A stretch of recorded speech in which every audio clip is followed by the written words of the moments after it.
Penguin Day, celebrated on April 25th, highlights the beauty and struggles of these remarkable birds, which are facing increasing threats.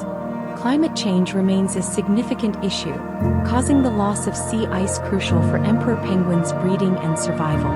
Overfishing has led to food shortages, particularly for species like the African penguin, which has seen a dramatic population decline due to competition with commercial fisheries.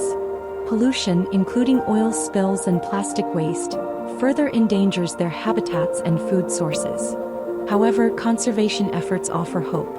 In South Africa, a court ruling recently enforced fishing bans around key breeding sites, helping to secure food sources for struggling penguin populations. Organizations worldwide continue to fight for their protection, with campaigns aiming to curb overfishing and establish more marine conservation areas. Public initiatives such as art contests and awareness campaigns are also playing a role in educating people about penguin conservation.